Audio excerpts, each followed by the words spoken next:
여러분 안녕하십니까? 헬로티비 뉴스 강훈입니다. 제21대 총선 후보자 등록이 시작됐습니다. 등록 첫날 각 지역의 선관위는 후보자들과 지지자들로 북적였는데요. 등록을 마친 후보자들은 본격적인 공약 대결과 선거전을 예고했습니다. 먼저 후보 등록의 첫날의 표정, 성기석 기자가 보도합니다. 제21대 총선 공식 후보자 등록 첫날, 도내 6개 선거관리위원회는 하루 종일 후보자와 지지자들로 북적였습니다. 서류 제출과 심사를 마친 출마자들은 이날 총선 공식 후보로 등록됐습니다. 이날 오후 6시까지 등록을 마친 후보는 총 34명으로 평균 경쟁률은 4.3대 1입니다. 공식 후보자 등록을 시작으로 다음 달 15일 열리는 제21대 총선의 본격적인 일정이 시작됐습니다. 후보자 등록은 27일 오후 6시까지 가능합니다. 공식 선거운동은 선거 2주 전인 다음 주 목요일 다음 달 2일부터 시작됩니다. 사전투표는 다음 달 10일과 11일 이틀간 실시되는데 신분증만 있으면 거주지와 상관없이 전국 어디서든 할 수 있습니다. 하지만 선거 기간 개시 전인 다음 달 2일까지는 예비 후보에게 허용된 선거운동만 할 수 있어 주의가 필요합니다. 오늘 후보자로 등록하였을지라도 본격적인 선거운동은 4월 2일부터 시작되는 만큼 4월 1일까지는 예비후보자의 신분으로 선거운동을 할 수가 있습니다. 강원도와 각 시군 선관위는 후보 등록 후 우려되는 탈불법 선거운동에 대한 집중 단속을 펼칠 방침입니다. 후보자들의 운명을 가를 제21대 총선 투표는 다음 달 15일 오전 6시부터 오후 6시까지 도내 667개 투표소에서 일제히 진행됩니다. 헬로티비 뉴스 성기석입니다. 앞서 보신 대로 선거전에 막이 올랐는데요. 도내 격전지 상황을 살펴보겠습니다. 강원정치 1번지로 불리는 춘천, 철원, 화천, 양구, 갑선거구의 후보들은 저마다의 선거 공약을 앞세워 표심 잡기에 나섰습니다. 후보들의 공약, 실현 가능성은 얼마나 될까요? 보도에 장진철 기자입니다. 4년 만에 춘천 갑선거구에서 다시 맞붙은 민주당 허영, 통합당 김진태 후보. 두 후보 모두 GTX 비노선 춘천 연결을 주요 공약으로 들고 나왔습니다. GTX 사업은 정부가 추진하는 수도권 광역철도인데 그중 인천 송도에서 경기도 남양주 마석까지 수도권을 동서로 연결하는 게 비노선입니다. 허영, 김진태 후보 모두 동쪽 종착역인 마석에서 춘천까지 약 58km를 연장하겠다고 강조하고 있습니다. 기존 철도를 활용하면 추가 예산 없이도 연결이 가능하다는 입장입니다. 송도에서 마석까지 GTX 비노선이 있고 또 마석에서 춘천 거쳐서 속초까지 동서고속철을 연결하는 개념이라고 생각하시면 될 것 같습니다. 이것은 별도의 예산은 부수적으로 좀 들어가는 예산은 있겠지만은 GTX 비노선과 동서고속철을 연결하는 정치력이 필요한 문제라고 생각합니다. 춘천에서 마석까지 구간 또 망우까지 구간은 새로운 노선을 까는 게 아니기 때문에 차량의 증차만 가지고도 사실 될 수 있는 거 아닙니까? 이 코레일이나 중앙부처를 적극 설득 압박해서 꼭 이뤄내겠습니다. 정의당 엄재철 후보는 국회의원 국민소환제를 제1 공약으로 내세웠습니다. 20대 국회에 법안은 발의돼 있지만 아직 통과는 안 된 상황. 현실화되기 어려운 상황을 국민들의 여론을 모아 돌파하겠다는 보관입니다. 쉽게 그 문제를 뒤로 제치거나 이러게 하진 못할 겁니다. 그래서 또 하나는 전 국민적 서명운동을 통해서라든가 압력을 좀 더 같이 하는 방식. 그래서 바깥의 시민사회와 안에 같은 생각을 갖고 있는 이거는 여야가 따로 없을 것 같습니다. 그래서 여야 함께 할 수 있는 의원들을 다 모아서 각 후보들이 내놓은 공약 중에는 시민들의 호응을 얻기 위한 이른바 인기몰이형 공약도 많습니다. 또 타 지역에 비해 상대적으로 낙후된 강원도는 매 총선마다 지역 현안과 개발 관련 공약이 높은 비율을 차지하고 있습니다. 복합 선거구가 되면서 지역의 어떤 그 근본적인 어떤 문제보다는 작은 지역의 작은 어떤 그런 민원성 이런 공약들이 상당히 많이 거는 굉장히 아쉬운 부분이라고 생각을 합니다. 어떤 일에 대해 국민에게 실행을 약속한다는 뜻인 공약. 한국 매니페스토 실천운동본부가 밝힌 20대 국회의원들의 공약 이행률은 절반에도 못 미친 46%에 그친 것으로 나타났습니다. 헬로티비 뉴스 장진철입니다.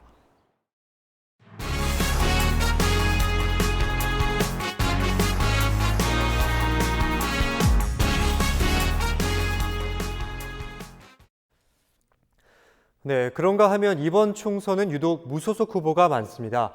각 정당 공천에 불복하거나 처음부터 무소속으로 출사표를 던진 후보들까지 모두 7명인데요. 이들 무소속 후보들이 이번 선거의 최대 변수로 부상하고 있습니다. 박건상 기자의 보도입니다. 흰색 점퍼를 입은 후보자, 바로 무소속 후보자입니다. 강원도 국회의원 8개 선거구에서 이 같은 무소속 후보는 7명에 달합니다. 지난 20대 총선에 비해 2배가 넘습니다. 그중에서 더불어민주당과 미래통합당 등 주요 정당에서 공천 결과에 반발해 무소속으로 출마한 후보는 5명, 원주 갑과, 홍천, 횡성, 영월, 평창, 동해, 태백, 삼척, 정선에 각 1명씩, 강릉에는 2명이나 됩니다. 이들 무소속 후보 대부분은 지난 총선에서 상당한 지지를 받았거나 탄탄한 지역 기반을 갖고 있어 이번 총선에서 변수로 작용할지 관심이 모아지고 있습니다. 전현직 국회의원과 시장도 있고 지난 총선에서 적은 표 차이로 낙선한 후보 등 선거 판세를 흔들 만한 후보들도 있습니다. 다음 주 정도 되면은 여론조사 결과가 나오게 됩니다. 이 부분에서의 무소속 의원의 약진의 정도가 이번 투표에 상당한 향방을 좌우할 것이다라고 하는 말씀드리고 싶고, 특히 보수 성향이 강한 강릉 선거구는 이번 총선에서 보수가 분열된 모습입니다. 미래통합당에서 전략공천을 단행하면서 기존 지역에서 뼈가 굵은 주요 정치인들은 당원을 이끌고 탈당해 무소속 출마를 단행한 것입니다. 지역의 지지 기반들이 있다 이렇게 평가할 수 있습니다. 그렇다 그러면은 그들의 득표율이 절대 낮지는 않을 것이다라고 보면 결국은 더불어민주당의, 그러니까 여권의 표보다는 야권의 표를 나눠 가지는 형태로 나타날 가능성이 많다 하는 거죠. 역대 총선에서 무소속 후보들이 당선된 전례도 있습니다. 지난 18대 총선에서는 3명이, 지난 20대 총선에서는 1명이 여야 후보를 제치고 당선됐습니다. 아직 여야 후보들과의 단일화 가능성도 열려 있어 무소속 후보들이 이번 총선의 주요 캐스팅 보트로 꼽히고 있습니다. 헬로티비 뉴스 박건상입니다. 코로나19의 여파로 이번 선거 풍경이 많이 바뀌었습니다. 악수나 명함 돌리기 대신 SNS 활동이나 개인 방송 등 온라인 선거 운동이 활발하게 이루어지고 있는데요. 오히려 후보자들의 공약이나 신상을 면밀히 살펴볼 수 있는 기회가 되고 있다는 평가도 나옵니다. 방송 연설과 토론회 등 미디어 선거전도 어느 때보다 치열할 것으로 보입니다. 이다혜 기자입니다. 악수가 사라졌습니다. 다수에게 명함을 돌릴 행사도 없습니다. 코로나19 여파로 대면 선거운동이 줄면서 후보들은 얼굴 알리기에 애를 먹고 있습니다. 출퇴근길 거리 인사로 멀리서나마 시민들을 만나지만 한계가 있습니다. 기존에 인지도가 있었던 사람들은 좀 쉬울 거예요. 좀 수월할 텐데 소출, 쉽게 하면 정치 신인들 명함 못 내밀죠 지금. 대중교통 방역봉사, 마스크 제작 일손 돕기, 헌혈 등 이색 선거운동도 등장했습니다. 후보들은 SNS로 눈을 돌렸습니다. 진심을 호소하는 편지글부터 구체적인 정책을 설명하는 개인 방송까지 저마다의 방식으로 소통을 시도합니다. 내 삶에 있어서 필요한 정책들을 속 시원하게 제시하고 제공해 준다면 조기 품절 예상되는 만큼 여러분들 시선 고정하시고 홈쇼핑 형식을 빌려 후보자의 면면을 소개하는가 하면 자연스러운 일상을 공유하며 친근함을 강조하는 콘텐츠도 눈에 띕니다. 더 많은 유권자의 눈을 사로잡기 위해 후보자들의 SNS는 지금도 쉬지 않습니다. 상황이 이렇다 보니 이번 선거는 미디어 선거전이라고 해도 과언이 아닙니다. 거리 유세를 할 수 없는 후보자들은 앞다퉈 기자회견을 열고 정책 홍보에 공을 들입니다. 짧은 시간 후보자들의 역량을 면밀히 파악할 수 있는 방송 연설과 토론회의 중요성도 강조되고 있습니다. 선거운동 기간 중에서 그 선거방송토론위원회에서 주관하는 후보자 초청 대담 토론회를 시청하셔서 우리 국민의 삶의 질과 국가의 발전을 위하여 어떤 후보자를 선택할 것인지 비교 분석하셔서 코로나19 여파에 깜깜이 선거가 될 것으로 우려됐던 이번 총선, SNS와 방송 등 각종 매체가 동원된 정책 선거로 진화하면서 후보자들의 정책 대결이 더욱 뜨거워질 전망입니다. 헬로티비 뉴스 이다혜입니다. 이번 총선은 과연 투표율이 얼마나 될지 벌써부터 궁금한데요. 과거 총선에서는 지역별 투표율은 어떻게 나왔을까요? 16대부터 20대 총선까지의 투표율, 김한식 기자가 분석했습니다. 지난 2000년 16대부터 치러진 5번의 국회의원 선거 평균 투표율은 55.2%입니다. 투표율이 가장 높았던 선거는 17대, 다음에 치러진 18대는 50%를 밑돌아 최저로 기록됐습니다. 전국 18개 시도 가운데 가장 투표율이 높은 지역은 세종과 전남이 각각 61.35%, 60.02%로 나타났습니다. 반면 투표율이 가장 낮은 곳은 인천과 대구, 경기 순으로 50% 초반에 머무르고 있습니다. 최근 치러진 5번의 국회의원 선거를 분석해 봤더니 광역시보다 도 단위 투표율이 다소 높게 나왔습니다. 전국 8대 특광역시 중에는 세종시의 투표율이 가장 높았고 인천시가 가장 낮았습니다. 도 단위에서는 전라남도가 가장 높은 투표율을, 최저는 경기도로 분석됐습니다. 지난 2014년 도입된 사전투표는 2번의 지방선거와 대선, 국회의원 선거 등 모두 4번이 실시됐습니다. 지난 2014년 지방선거에서 11.49%를 기록했고 20대 총선에서 소폭 상승, 19대 대통령 선거와 제7대 지방선거에서는 각각 20%를 넘겼습니다. 사전투표율이 가장 높은 지역은 전남, 가장 낮은 곳은 대구와 부산으로 조사됐습니다. 헬로티비 뉴스 김한식입니다. 여러분의 작은 실천으로 코로나19 극복할 수 있습니다. 코로나19 예방을 위해선 무엇보다 손 씻기가 가장 중요합니다. 특히 임산부나 65세 이상, 만성질환자는 마스크를 꼭 착용해야 합니다. 발열, 호흡기 증상이 나타났다면 외출하지 말고 1339로 문의합니다. 의료기관 방문 시 자차를 이용하며 의료진의 지시를 철저히 따라야 합니다. 다음 소식입니다. 코로나19 사태가 장기화되면서 학습과 수업권 피해에 대한 우려의 목소리가 제기됩니다. 수백만 원을 내고도 정상 수업이 이뤄지지 않는 만큼 대학 등록금의 일부를 돌려주거나 감면해줘야 한다는 국민청원도 잇따르고 있는데요. 법적으로 가능한지 알아봤습니다. 한재영 기자입니다. 청와대 국민청원 사이트에 대학 등록금을 인하하거나 감면해야 한다는 청원이 줄줄이 달렸습니다. 25일 오후 현재까지 동의를 한 인원이 10만 명을 훌쩍 넘긴 게시글도 눈에 띕니다. 코로나19 사태로 대부분 대학이 개강을 늦추고 온라인 강의 등으로 대체했기 때문입니다. 사이버 강의도 강의인데 좀 아무래도 오프라인 수업보다는 좀 질이 떨어지긴 하죠. 저는 어느 정도 감면할 필요가 있다고 생각해요. 실험 등의 강의는 차질이 불가피하고 학교 시설도 제대로 이용할 수 없다는 이유를 들고 있습니다. 아무래도 실험 수업 같은 거 하면은 장비 사용이나 이런 거 하니까, 근데 비대면 강의로 하면 장비 사용 같은 거 못 하니까. 하지만 등록금을 돌려받거나 감면받기는 쉽지 않을 전망입니다. 대학마다 온라인 강의 시스템을 구축해 진행하고 학사 일정 조정으로 수업 차질을 보완했기 때문입니다. 현재로서는 그 대학교 등록금을 한 달을 쉬었다라고 했기 때문에 반환받을 수 있는 가능성은 법적으로는 좀 미비하다라고 보고 있습니다. 그렇지만 차후에는 어떻게 법률을 제정을 해서 국민들의 합의를 통해서 입법적으로 해결해야 될 문제라고는. 그나마 사립유치원은 휴업이 이루어진 한 달의 수업료를 환불받을 수 있을 전망입니다. 교육부가 환불 비용의 50%를 유치원에 지원해 주기로 했습니다. 어린이집도 국가지원 보육비 외에 특별활동이나 체험학습 등을 위해 낸 경비는 환급 대상입니다. 하지만 아직 구체적인 일정과 방안이 나오지 않아 학부모들은 여전히 답답한 상황입니다. 3월 내내 유치원에 안 가서 집에 있는 상태인데요. 근데 보니까 원비는 빠져나갔더라고요. 그래서 지금 언론이나 이런 데서는 유치원비를 환불해 준다고 얘기는 들었는데 언제 해주는지 어떻게 해줄 건지 유치원에서는 아직 아무런 얘기가 없어서 저도 지금 좀 궁금하고. 사회 곳곳에 차질을 초래하고 있는 코로나19 사태. 조기 종식과 극복을 위해서는 고통을 분담하는 사회적 합의와 고민이 필요해 보입니다. 헬로티비 뉴스 한지영입니다. 개학이 벌써 3차례나 연기됐습니다.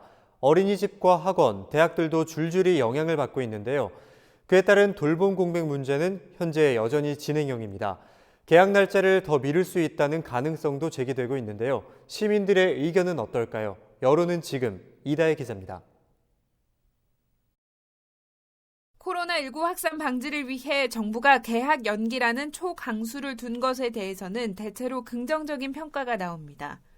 그런데 지금 학교가 문제냐고 가서 모르면 어떡해. 애기들은 면역 환자 약한데 뭔 일 있으면 그게 안 되잖아요. 공부는 1년 늘려도 괜찮다고 생각해. 우리는. 집단 생활이 많아지니까 아무래도 더 위험해야겠죠. 그러니까 그런 거는 연기한 게 잘 된 것 같아요. 다만 개학이 한 달 이상 늦어지면서 가정 내 돌봄과 학습 공백에 어려움이 따른다는 의견이 많았습니다. 아이들이 너무 집에만 있고 스마트폰만 들여다보고 있어서 차라리 개학을 하는 것이 더 낫지 않을까 하는 생각이 들어요. 사실 조금 힘들긴 해요. 왜냐면 아이들이 한창 뛰어놀 시기고 그런데 저희도 어쩔 수 없는 상황이니까. 하지만 교육부가 개학을 앞당기기는 현실적으로 어렵다고 밝히면서 그에 따른 후속 대책을 요구하는 목소리가 높습니다. 정부가 사립유치원 수업료 환불 지원과 가족 돌봄 휴가 지원 등 대책을 마련했지만 맞벌이 가정의 돌봄 공백은 여전한 숙제라는 지적입니다. 맞벌이 하시는 그 직장 동료분들 얘기를 많이 들어보면은 자녀들 그 끼니 챙기는 문제가 좀 많이 걱정이 되신다고 하던데.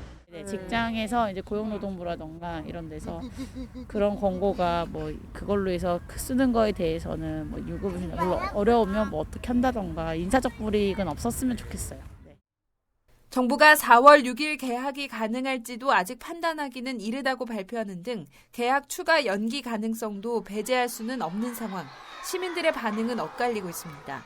저는 확실히 예방을 하고 이게 완전히 이제 어느 정도 나아지는 기미가 보인 상태에서 아이들을 교육에 시켜도 된다고 그때 가서도 늦지 않다고 생각합니다.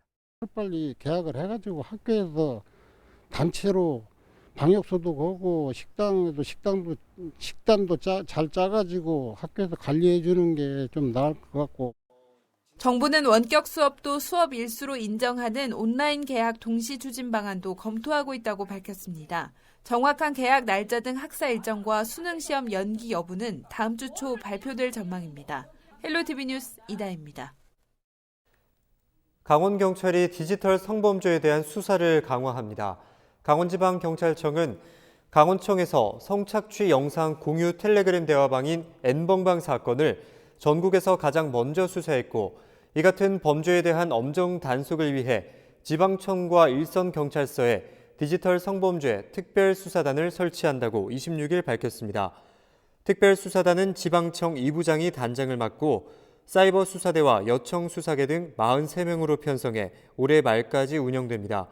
특히 6월 말까지 예정됐던 SNS와 다크앱, 음란 사이트와 웹하드 등 사이버 성폭력 4대 유통망 집중 단속도 올 연말까지 연장하기로 했습니다. 강원도교육청이 착한 임대료 운동에 동참했습니다. 교육청은 코로나19에 따른 개학 연기로 학교 매점과 자판기 임대업자 등 교육기관 공유재산 이용자의 3월 임대료 8천만 원을 받지 않기로 했습니다. 또 행정안전부가 입법 예고한 공유재산과 물품관리법 시행령이 개정되면 폐교재산과 일반재산 임대업자의 임대료 부담도 낮출 계획입니다.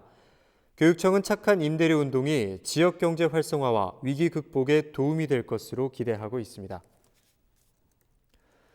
원주시는 코로나19로 어려움을 겪는 시민 10만 명에게 긴급생활안정자금 최대 30만 원을 지급합니다. 원창묵 원주시장은 25일 시청 브리핑룸에서 기자회견을 열고 긴급생활안정자금 300억 원을 긴급 투입한다고 밝혔습니다. 대상은 중위소득 이하 시민으로 1인당 20만 원에서 30만 원의 현금 또는 지역상품권으로 지급될 예정입니다. 원 시장은 공영개발 특별회계자금과 필요하면 지방채 발행을 통해 재원을 마련할 계획이라고 설명했습니다. 영월군이 저소득층과 소상공인 기업체 등을 위한 코로나19 종합지원 대책을 추진합니다. 영월군은 저소득층을 대상으로 급여 자격과 가구 수 인원에 따라 3월부터 7월까지 4개월치 긴급생활 안정지원금을 전통시장 온누리 상품권으로 4월 말 지급하기로 했습니다. 또 영월군 창업보육센터 입주기업 10개 업체 임대료를 50% 감면하고 지역화폐 10% 인센티브 지급을 3개월 더 연장할 방침입니다. 강릉시가 올해 경포대 벚꽃축제를 전면 취소한 데 이어 사회적 거리 두기의 일환으로 경포대와 남산에 대한 출입 통제를 실시합니다. 먼저 경포대 인근 주차장 두 곳은 27일부터 4월 5일까지 폐쇄하고 남산공원도 4월 5일까지 출입을 통제한다고 밝혔습니다. 또 경포대와 남산공원에는 지역사회단체 회원들이 나와 주차 금지 안내와 사회적인 거리 두기 홍보와 계도를 함께 이어나갈 계획입니다.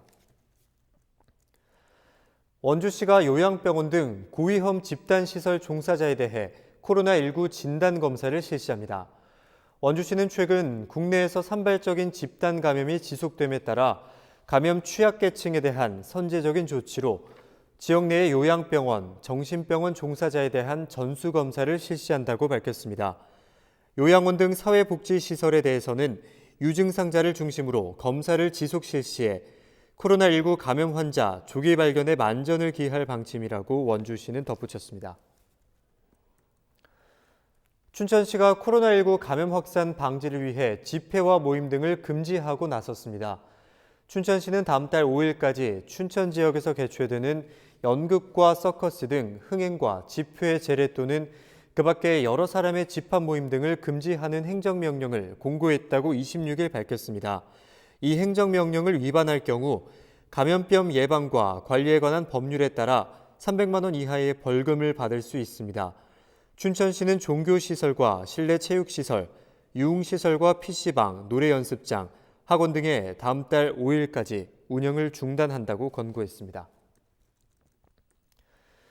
강원 테크노파크와 LG 헬로비전이 지역 내의 이모빌리티 기업을 위한 통합 관제 플랫폼을 구축하는 업무 협약을 체결했습니다.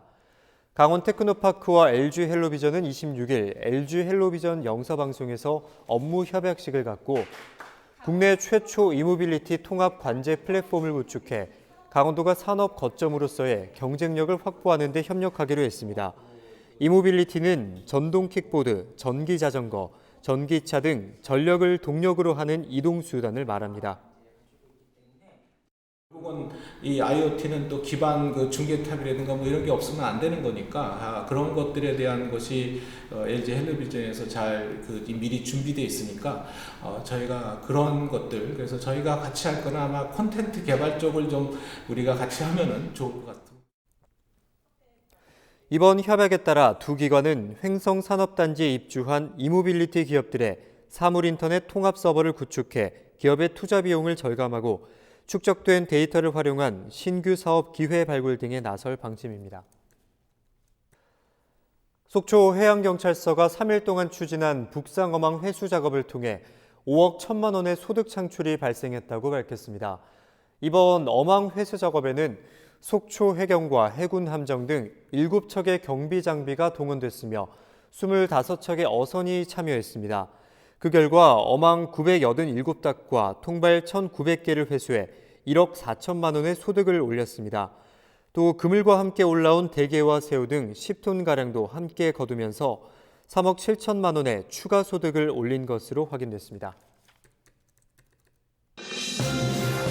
우리 지역의 이슈 콕 짚어봅니다.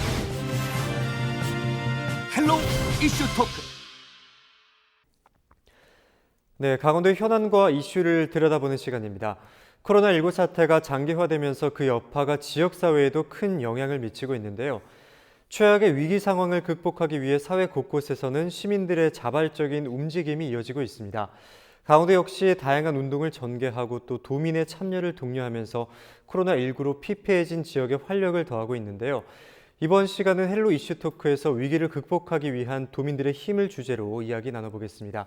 스튜디오에 대통령 직속 국가균형발전위원회 위원이신 이기원 한림대학교 교수, 허소영 강원도 의원 나와 계십니다. 안녕하십니까? 안녕하세요. 네, 안녕하세요. 안녕하십니까? 먼저 교수님께 질문 드리도록 하겠습니다. 참, 이 코로나19 사태가 장기화되면서 지역사회가 곳곳으로 그야말로 몸살을 앓고 있는 상황인데요. 제조업을 포함해서 지역 경제에는 큰 타격을 입기도 하고, 소상공인이나 취약계층은 그야말로 참 큰 타격을 입었다 이럴 정도로 상황이 악화됐지 않습니까? 이렇게 지역 경제가 참 뿌리째 흔들리고 있는 상황이니만큼 국가균형발전 측면에서 봤을 때는 어떻게 보고 계십니까? 이 수도권과 지방의 관계, 그리고 대도시와 중소도시 혹은 농촌의 관계에서 이제 국가적인 자원 배분의 우선순위가 어떤 원리를 따라 왔는가 이제 돌아보는 그런 계기가 되고 있고요. 그래서 신자유주의의 도래와 함께 공공의 역할을 민간 자본에 넘기는 흐름이 이어지면서 국민의 생명을 지켜야 할 의료 시스템이 민간 자본의 이익을 추구하는 도구로 전락하였을 때 어떠한 결과를 빚게 되는지 너무나도 생생하게 우리 유럽과 미국의 사례를 통해서 경험하고 있습니다. 또한 국가의 역할은 무엇인가에 대해서 다시 생각해보는 계기가 되고 있는데 국민의 생명을 지키는 일이 가장 우선이라는 것을 이번에 철저히 느끼게 됩니다.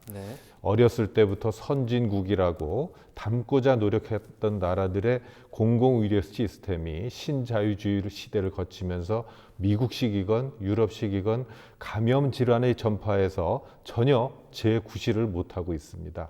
한편 우리나라에서 진행되는 과정을 돌아보면 중앙정부의 컨트롤 타워 역할 못지않게 주민들의 협력을 이끌어내어 감염 경로를 차단하여 확진자를 더 이상 늘리지 않는 데 있어서 지방정부의 역할이 얼마나 중요한지 절실하게 느끼는 계기가 되고 있습니다.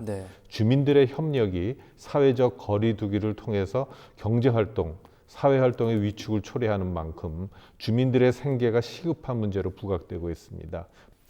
네, 그럼 교수님이 말씀하신 것처럼 위기 상황 속에서 국민의 생명을 우선시하는 중앙정부, 컨트롤 타워의 역할이 중요하다고 말씀을 해주셨는데요.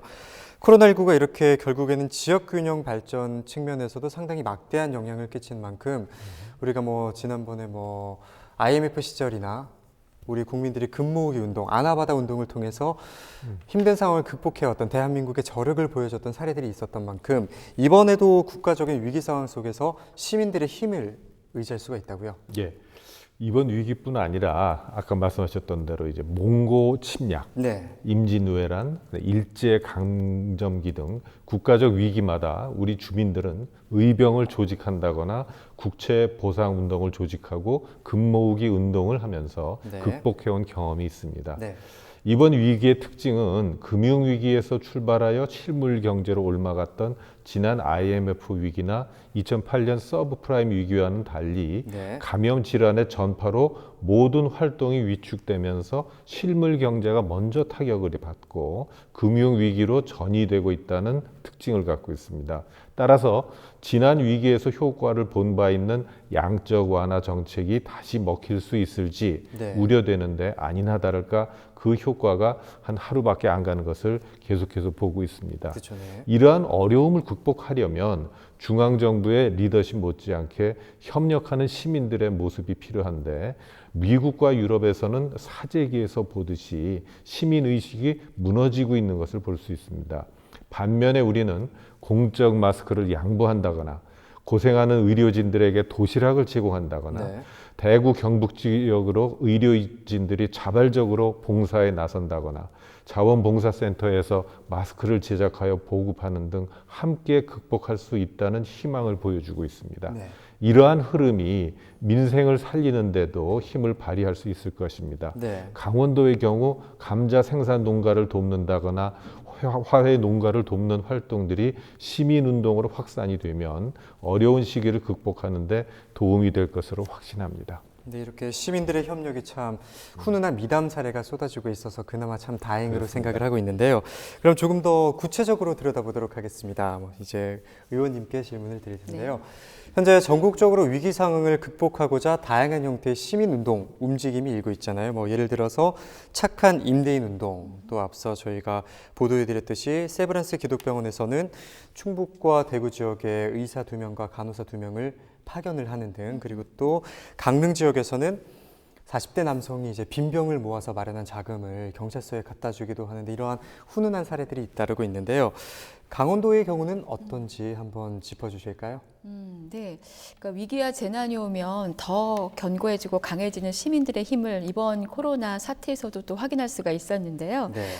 아나운서님 혹시 들어보셨을까요? 필요한 사람에게 양보하겠습니다. 네. 또 천마 캠페인. 어떤 건지 감이 오시나요? 감이 잘 안 오는데요. 네. 제가 이제 준비한 자료가 아마 화면에 나갈 텐데요. 네. 필요한 사람에게 양보하겠습니다. 이것은 이제 마스크 양보 운동이에요. 네. 그래서 의료진과 꼭 필요한 사람을 위해서 양보하고 나는 아껴 쓰겠습니다. 라는 그런 운동이고요. 또 하나는 천마 캠페인은 천 마스크 착용 캠페인인데요. 네. 기저질환자라든지 또 유증상자 의료진에게 보건용 마스크는 양보를 하고 우리는 그냥 천 마스크 만들어서 우리의 안전을 스스로 보호하겠다. 라는 건데요. 또 필요하신 분들한테 그렇죠. 기회를 먼저 드리자는 건데 이런 운동들이 사실 어디서 시작됐냐면 일반 시민들을 통해서 시작이 된 거예요. 그래서 네. 일반 시민들이 SNS를 통해서 이렇게 확산을 시켰고 강원도에서도 상당히 많은 분들이 참여를 해주셨는데요. 네.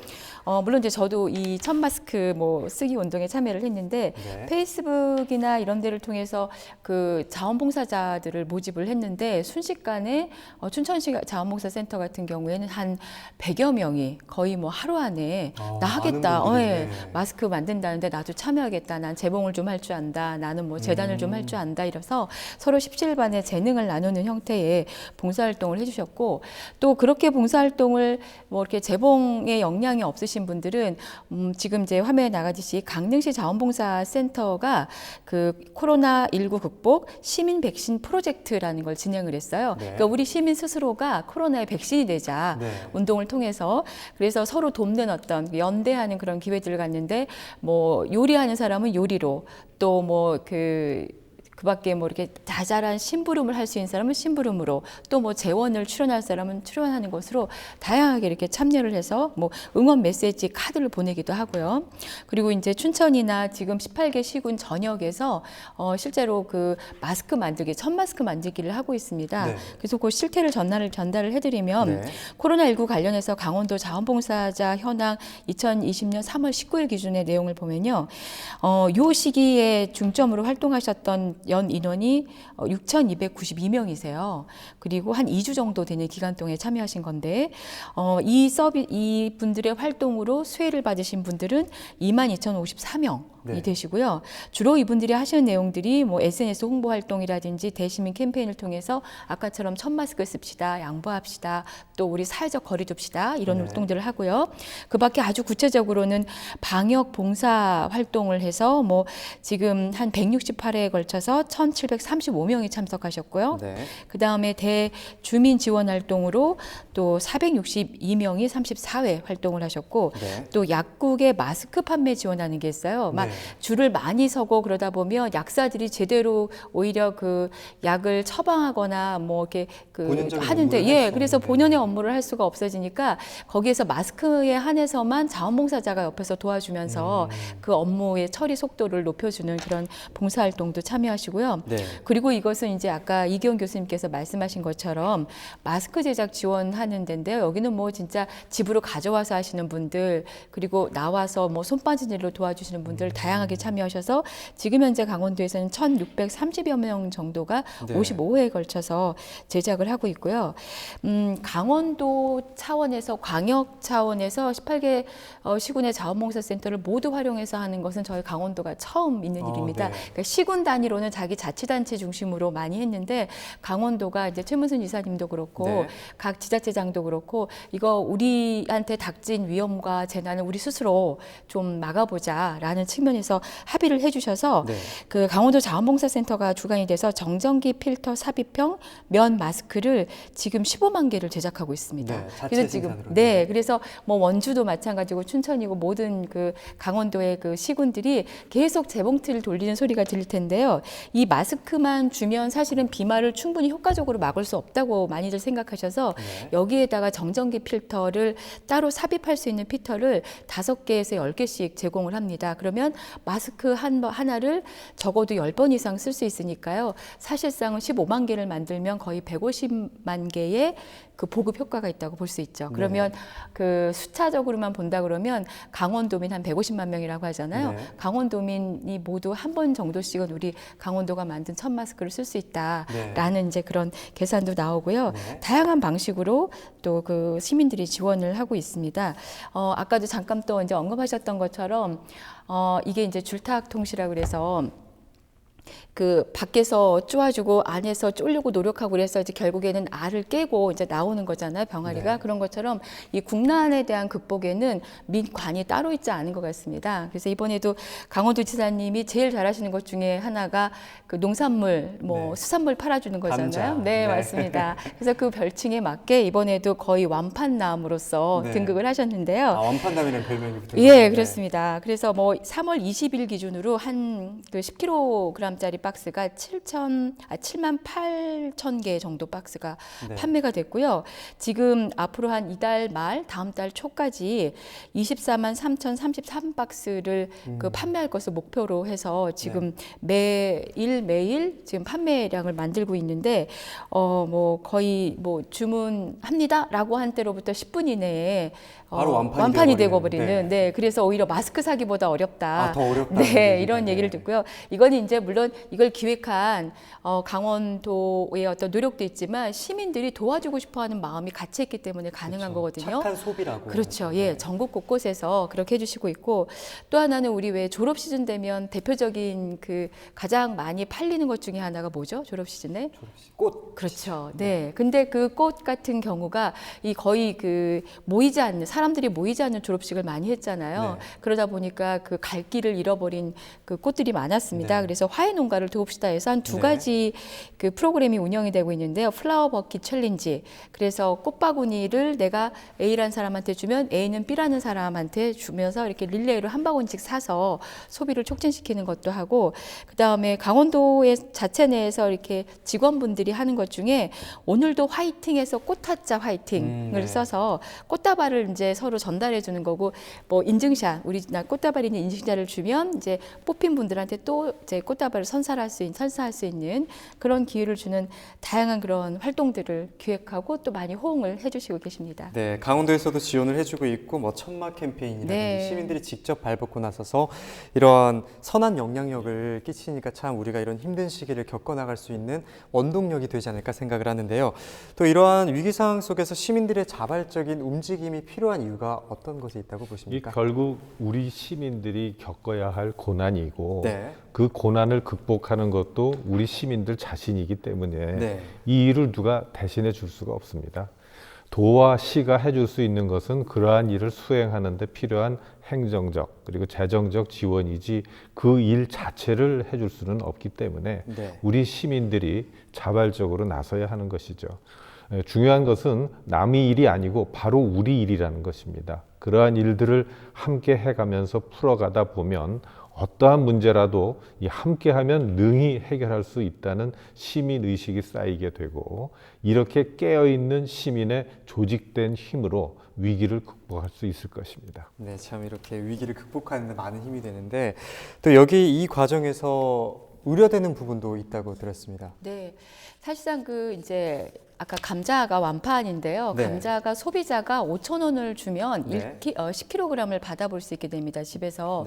근데 사실은 거기에다가 이제 강원도가 지원하는 거는 그 택배비하고 그 다음에 포장비를 지원을 하는데요. 그게 한 4,000원 정도 되는 비용입니다. 그래서 그 소비자가 내는 5,000원은 전적으로 그 주민들, 이 판매의 주인들한테 가는 것이고 유통 비용으로 또 4,5,000원이 또 나가는 거거든요. 그 부분은 사실 사실 소비자는 나는 5천 원만 냈으니까 되지만 전반적인 비용은 그 한 박스를 이동시키고 판매하는데 결국에는 10,000원 정도가 드는데요. 사실상은 이게 이제 유통 비용을 들리지 않고 직거래라든지 혹은 직거래를 하게 되면 그대로 10,000원 정도가 우리 그 농민들한테 갈 수 있을 것도 있을 거고요.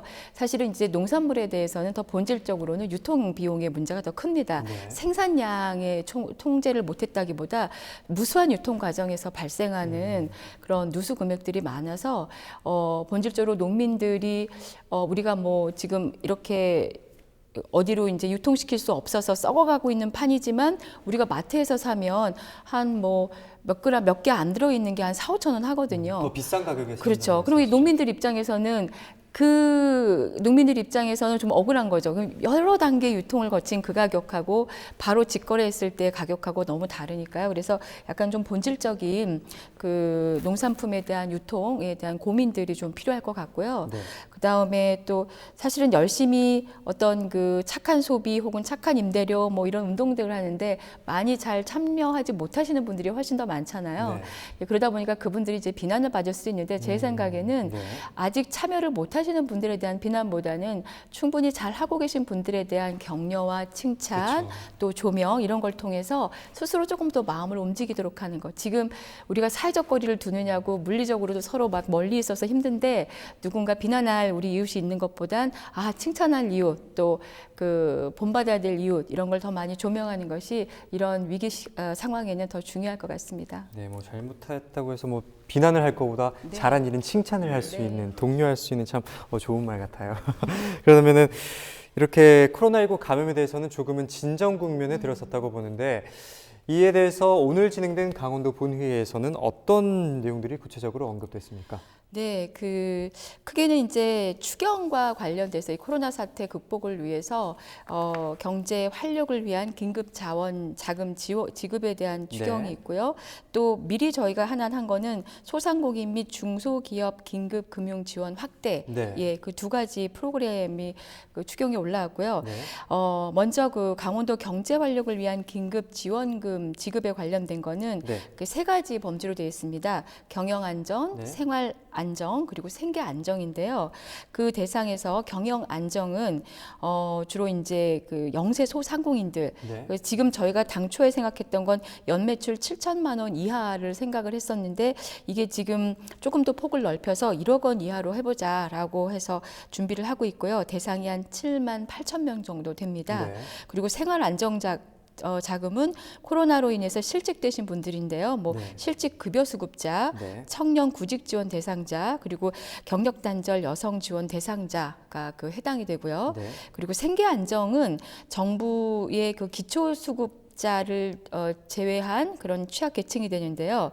기초연금 대상자 16만 8천 명, 그다음에 장애연금이나 수당 대상자 12만 2천 명, 그리고 한부모 가족 2천여 명, 그리고 원래 차상위를 저희가 포함을 시켰는데 차상위를 처음에 포함을 시켰던 거는 그 중앙정부 계획에 차상위가 빠져 있었어요, 처음에. 그런데 이제 그 중앙정부가 계획을 다시 수립하는 과정에서 차상위를 포함을 시켜서 이제 저희 그 강원도가 구축하려고 하는 안전망에서 그분들이 이제 걸러짐으로써 그분이 빠지고 대신 이분들 대신에 이제 소상공인 지원을 좀 확대하자라는 것으로 이제 되었고요.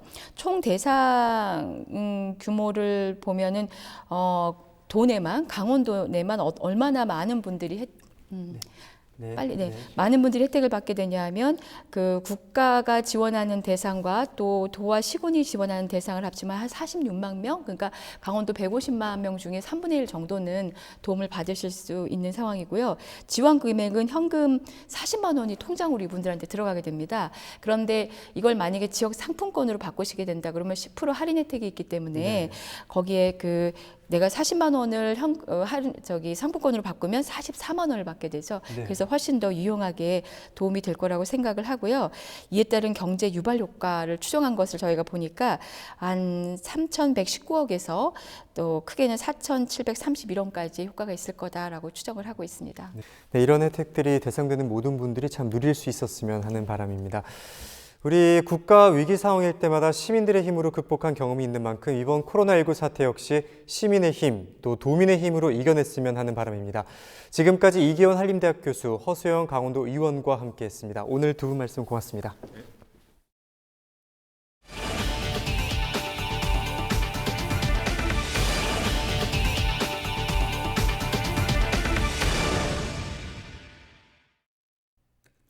이상으로 뉴스를 마치겠습니다. 헬로티비 뉴스는 지영민과 함께합니다. 시청해주신 여러분 고맙습니다.